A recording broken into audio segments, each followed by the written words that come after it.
Hey, yo, I swear my hair is his own character at this point.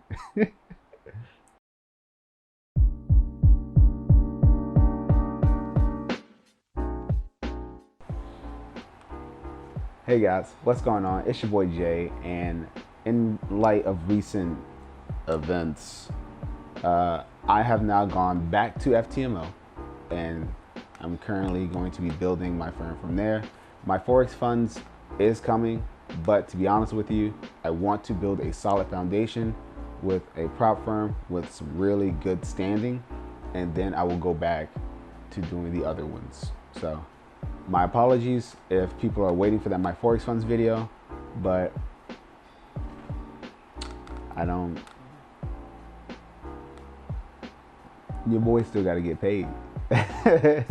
Okay, so I'm assuming a lot of people have migrated over to different firms, including Ftmo and my Forex funds, and a lot of them need questions answered. And when I say questions answered, they're looking for how to pass.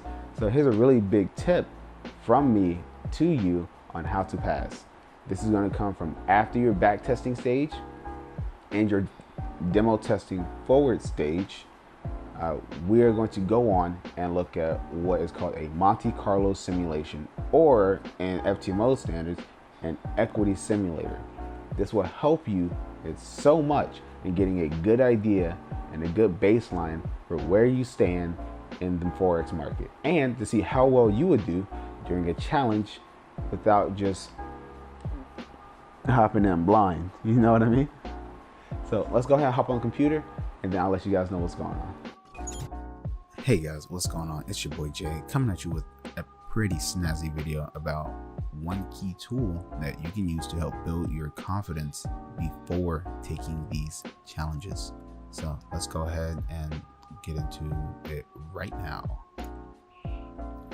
Here is my current Ftmo challenges that I have in progress. I currently have 3. As you can see, they're already all passed or whatever. Let's go ahead and refresh.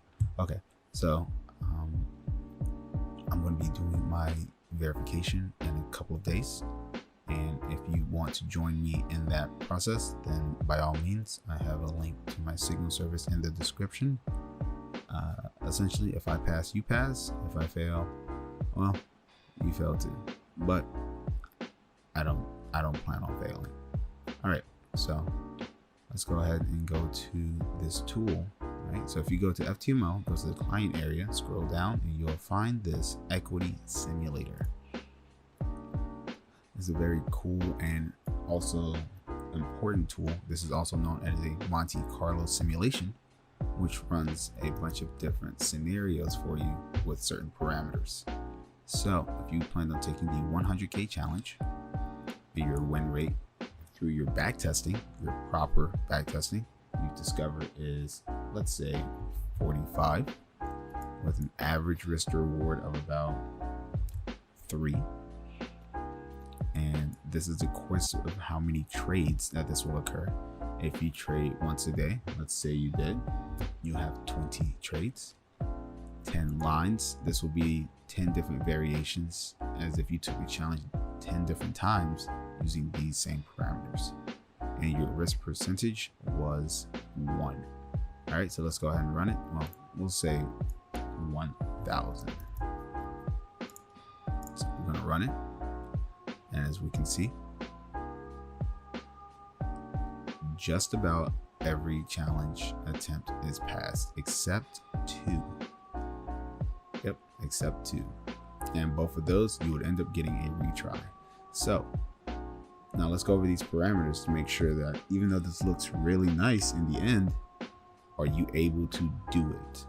So max drawdown. Okay, so this is the maximum drawdown out of all simulations. In our case, curve number 4, which went down to 97. No, even better, curve number 9, which is 100K. Okay, so this max drawdown here is something that you really need to pay attention to, because you never know which of these curves would be you inside of this simulation. So you would have to assume the worst. The thing is, in your max drawdown, this is the possibility of the highest amount of drawdown that you will sustain. So you have to mentally prepare for that to happen. It may be unlikely, but that does not mean impossible, okay? You have your average drawdown of all the simulations here, 2.87. Average max drawdown, typically you're going to end up finding yourself around that 5% mark. Also, mentally prepare for this.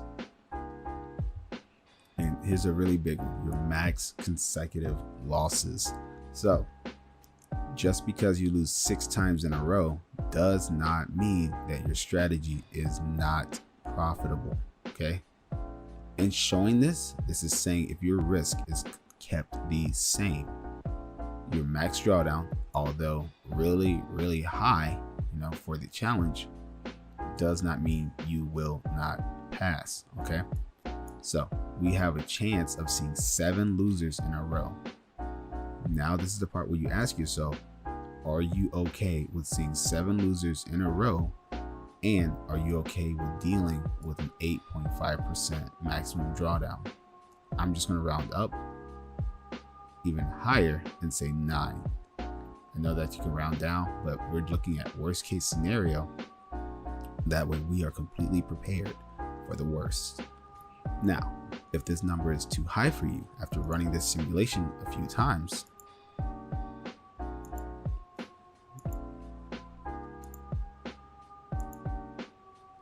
right? If you don't like these numbers, at one point we even saw a drawdown of 9%. At that point, you've pretty much failed the challenge. So what we're going to do is we are going to lower our risk. So here we could say, is 750 a good option for me? Run 5.91, 6.24, 4.31, 8.7. So these are all technically on average lower than risking $1,000. This is very important because now you know with your strategy, your win rate and your risk reward all combined, these are the average numbers that you are prepared to see. We're seeing max consecutive losers are 6 again, 9, 10, and in the end, even though you've lost 10 times in a row, that does not mean that you will not be profitable in the end, okay? So I use this whenever I'm done backtesting a new strategy to see what kind of risk parameters I can use personally in order to pass my challenge. Everybody has different risk tolerance, so maybe 750 is too much for me and I want to do 500. These kind of numbers here, with a maximum drawdown of 4.43, 3.45, so on and so forth, makes me feel way more comfortable when taking these challenges. Psychologically speaking, the drawdown here is not going to be as much even with 10 consecutive losers, okay? And so remember what we said, just because you have 10 consecutive losers does not mean your strategy is not profitable, okay? Even here at the lowest, where this says your curve is 98,000, this is much better than being down 99,000. I said that wrong. I meant 9,000. But yeah, guys, this is a very cool simulator. It will help you in determining how well you do in the challenge theoretically without taking into account emotions. And also, you get all this from your back testing, or you can use your forward testing, but that means you must track your trades. If anybody else wants to get some cool tips about how to pass challenges, or if they want to take my signals while I'm taking challenges, that's fine. It'll be in the description, or you can talk to me on Instagram at Trading with Jay, or you can hit me up on the Discord at Nonstop Trading, where I'm a mod, I do classes, and I make traders become better. All right, guys, peace.